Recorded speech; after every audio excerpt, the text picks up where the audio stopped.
Good morning all of you. आज हम कक्षा 4 की हिंदी की पाठ्य पुस्तिका मधुरम का दूसरा अध्याय पढ़ने जा रहे हैं, जिसका शीर्षक है अंतिम इच्छा। एक बार चोल राज्य के राजा पार्थिव और पल्लव राज्य के राजा नरसिंहवर्मा में युद्ध हुआ। चोल राजा की हार हो गई। अब उसे हर साल पल्लव नरेश नरसिंहवर्मा को कर देना पड़ता था। इससे पार्थिव मन ही मन दुखी रहता था। वह चाहता था, काश मेरा बेटा विक्रम चोल राज्य को स्वतंत्र करा दे।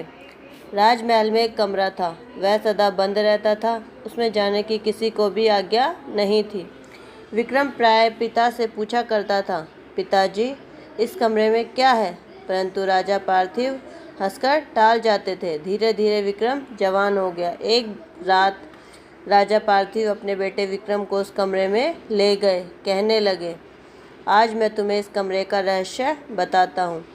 कमरे की दीवार पर एक चित्र बना हुआ था। वह चित्र चोल सेना का था। सेना के आगे आगे हाथी था, पर हाथी के ऊपर कोई नहीं बैठा हुआ था। पार्थिव ने कहा, बेटा हमारा राज्य पल्लव के राजा नरसिंहवर्मा के अधीन है। इस हाथी पर उसी का चित्र बनेगा जो चोल राज्य को स्वतंत्र कराएगा।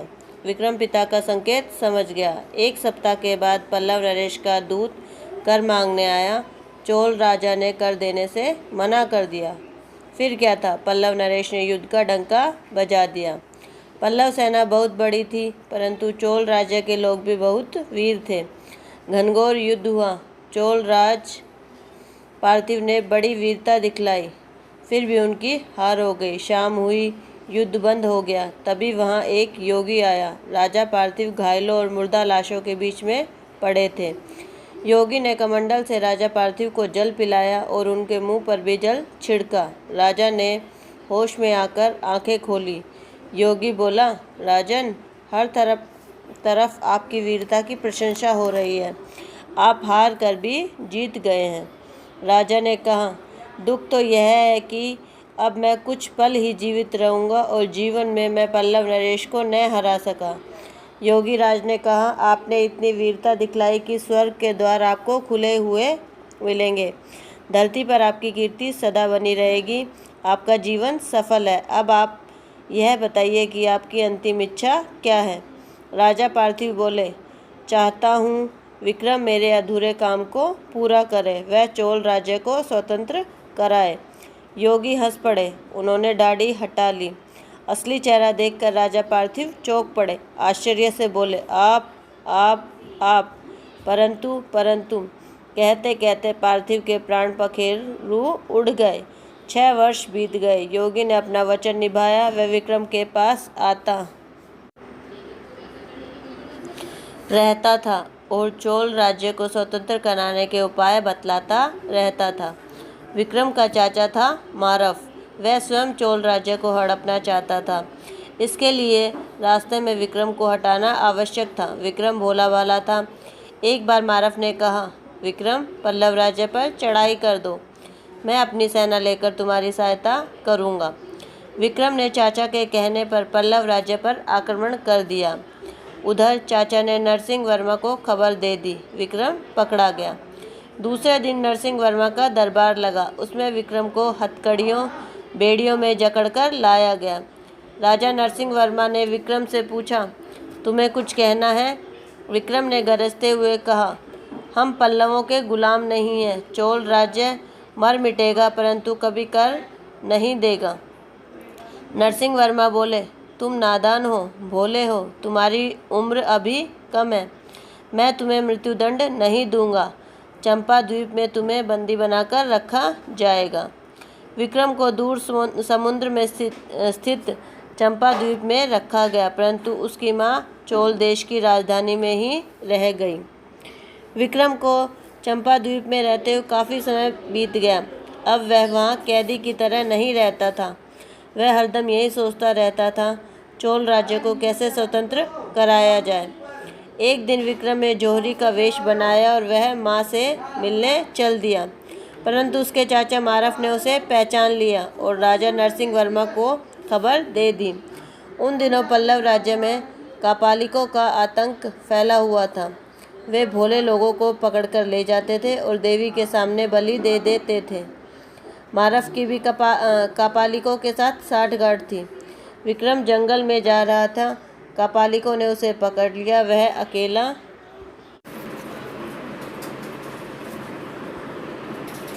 था, कुछ न कर सका। इतने में एक घुड़सवार वहां आया। उसने विक्रम को कापालिकों के हाथ से छुड़ा दिया। विक्रम बड़ी कठिनाई से चोल राज्य में पहुंचा। उसने अपनी माता के चरणों में शीश झुकाया। माँ ने उसे बताया, मुझे भी कापालिक साधुओं ने पकड़ लिया था। योगी जी की कृपा से बची हूँ। यह सुनकर विक्रम के मन में योगी जी का आदर बहुत बढ़ गया। मारफ ने कई चालें चली, परंतु हर बार योगी जी विक्रम को किसी न किसी तरह बचा लेते थे। अंत में मारफ ने सोचा, योगी को ही कापालिकों के हवाले कर दिया जाए। ऐसा सोचकर उसने धोखे से योगी को कापालिकों के हवाले कर दिया। किसी तरह विक्रम को भी इस घटना की सूचना मिल गई। उसका खून खोल उठा। वह मरने मारने को तैयार हो गया। वह अकेला ही तलवार लेकर कापालिकों पर टूट पड़ा। वहाँ योगी जी एक खंभे से बंधे थे। कापालिक उनका वध करके देवी के आगे बलि देने वाले थे। विक्रम ने कापालिकों के गुरु को मार डाला। यह देखकर बाकी सब कापालिक डरकर भाग गए। मारफ भी वहीं था। उसका विक्रम से द्वंद्व युद्ध हुआ। इस युद्ध में मारफ मारा गया। योगी जी ने कहा, विक्रम, आज तुमने मेरे प्राण बचाए हैं। हमें आगे चलकर सारी बात पल्लव नरेश से कह देनी चाहिए। दोनों नरसिंह वर्मा के दरबार में पहुंचे। वहां बड़े बड़े अधिकारी बैठे हुए थे, परंतु राज सिंहासन खाली पड़ा था। सब लोग महाराज के आने की प्रतीक्षा कर रहे थे। सिंहासन के पास जाकर योगी राज ने अपनी दाढ़ी हटा ली। सब आश्चर्य से देखते रह गए। योगी के स्थान पर राजा नरसिंह वर्मा खड़े थे। आखिर महाराज ने योगी का वेश क्यों बनाया? आश्चर्य से विक्रम ने पूछा। महाराज सिंहासन पर जा बैठे। उन्होंने कहा, राजा पार्थिव से हमारा भयंकर युद्ध हुआ। उसमें राजा पार्थिव ने बहुत वीरता दिखलाई। मैं योगी का वेश बनाकर उनसे मिलने गया।